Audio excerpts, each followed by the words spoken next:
Hello everyone, it's me Uncle John. Today I am going to read S4, level 4, 4076, The Stinky Cheese Man, and Other Fairly Stupid Tales by Jonathan Sieska and Lane Smith. This one is a Caldecott Honor Book, a famous award given to a brilliant and excellent author. The title page.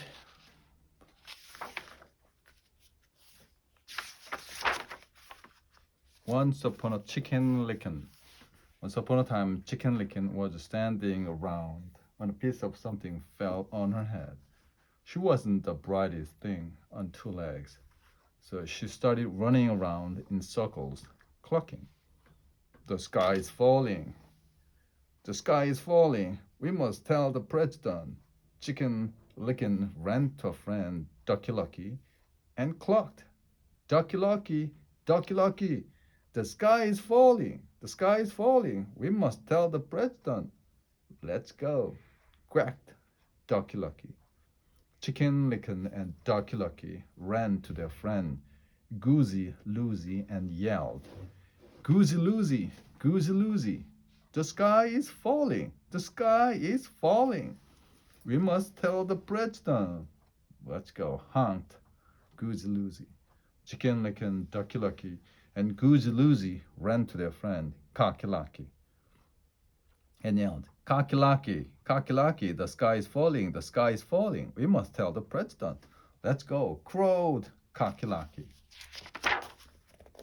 Wait a minute, cried Jack the narrator. I forgot the table of contents. Hey, you're not in this story, said Chicken Licken. I know, said Jack the narrator, but I came to warn you. The table of content is the sky is falling, clucked Chicken Licken. We must tell the president. So Chicken Licken, Ducky Lucky, Goosey Loosey, and Cocky Lucky ignored Jack the narrator and ran off to catch a plane to Washington. Just outside the airport, they met Foxy Loxy. Foxy Loxy, the sky is falling. The sky is falling. We must tell the president, yelled the Chicken Licken, Ducky Lucky, Goosey Loosey, and Cocky Lucky. Well, come with me, said Foxy Loxy. I know a shortcut to the airport. Foxy Loxy led Chicken Licken, Ducky Lucky, Goosey Loosey, and Cocky Lucky to his cave. He didn't get to eat them, though, because Chicken Licken was almost right. The sky wasn't falling. The table of contents was, it fell and squashed everybody. The end. The boy who cried, cow patty. This is the table of contents. The princess and the bowling ball. Once upon a time, there was a prince, and this prince's dad and mom, the king and queen, somehow got it into their royal heads that no princess would be good enough for the boy unless she could feel a pea through 100 mattresses. So it should come as no surprise that the prince had a very hard time finding a princess. Every time he met a nice girl, his mom and dad would pile 100 matches on top of a pea and then invite her to sleep over. When the princess came down for breakfast, the queen would ask, how did you sleep, dear? The princess would politely say, oh, fine, thank you, and the king would show her the door. Now this went on for 3 years, and of course nobody ever felt the pea on the 100 mattresses. Then one day the prince met the girl of his dreams. He decided he'd better do something about it that night. Before the princess went to bed, the prince slipped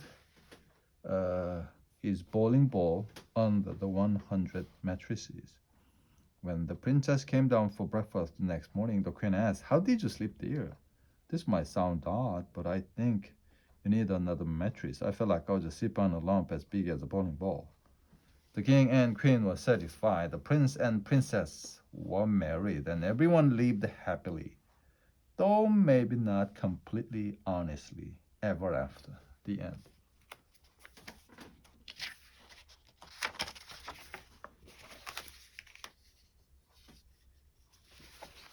What the really ugly duckling. Once upon a time, there was a mother duck, and a father duck who had 7 baby ducklings. 6 of them were regular looking ducklings. The seventh was a really ugly duckling.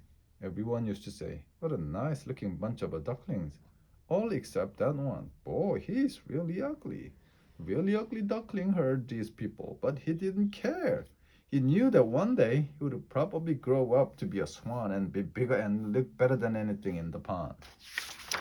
Well, as it turned out, he was just a really ugly duckling, and he grew up to be just a really ugly duck. The end. The other frog princess.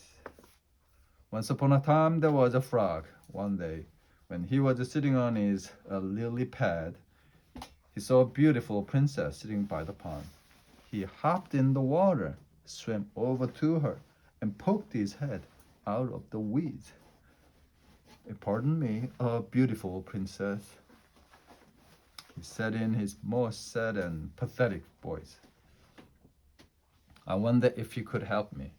The princess was about to jump up and run, but she felt sorry for the frog with a sad and pathetic voice, so she asked, "What can I do to help you, little frog?" "Well," said the frog, "I'm not really a frog, but a handsome prince who has turned into a frog by a wicked witch's spell, and the spell can only be broken by the kiss of a beautiful princess." The princess thought about this for a second, then lifted the frog from the pond and kissed him. "I was just kidding," said the frog. He jumped back into the pond, and the princess wiped the frog's slime off her lips. The end. Wow. Little Red Running Shorts. "Okay, I've got things running smoothly now," said Jack the narrator. "And this next story is even better than the last three. See, it's about this girl who runs very fast and always wears red running shorts. That's where her name comes from. Get it? So anyway, this girl is running to a granny's house when she meets a wolf. He tricks her into taking the long way while he takes a shortcut. Now this is the good part because Red runs so fast that she beats the wolf to Granny's house. He knocks on the door. Red answers it, and guess what she says? "My, what slow feet you have." And that's it, the end. Is that great? Or what? So sit back, relax, and enjoy. Little Red Running Shorts. And now, like I already said, Little Red Running Shorts. "You just told the whole story," says Little Red Running Shorts. "We're not gonna tell it again." "You can't say that," says Jack. "You have to start with Once Upon a Time." "No way," says the wolf. "You blew it." "But you guys are next. Look at the title at the top of the page. Little Red Running Shorts, that's you. Let's go." "Wolf, we are out of here." "Wait, you can't do this. Your story is supposed to be 3 pages long. What do I do when we turn the page?" "I planted the weed. I watered the weed. I harvested the weed. Now do I get to tell my story?" said the little red hen. "Say, what's going on here? Why is that page blank? Is that my page? Where is that lazy dog? Where is that lazy cat? Where is that lazy mouse? How do they expect me to tell the whole story by myself? Where is that lazy narrator? Where is that lazy illustrator? Where is that lazy author?" Jack's bean problem. Forget that hen. Now it's time for the best story in the whole book, my story, because once upon a time I traded our last cow for 3 magic beans. And hey, Giant, what are you doing down here? You're wrecking my whole story. "I don't like that story," said the giant. "You always trick me." "That's the best part," said Jack. "We buy from boy. I have made my own story.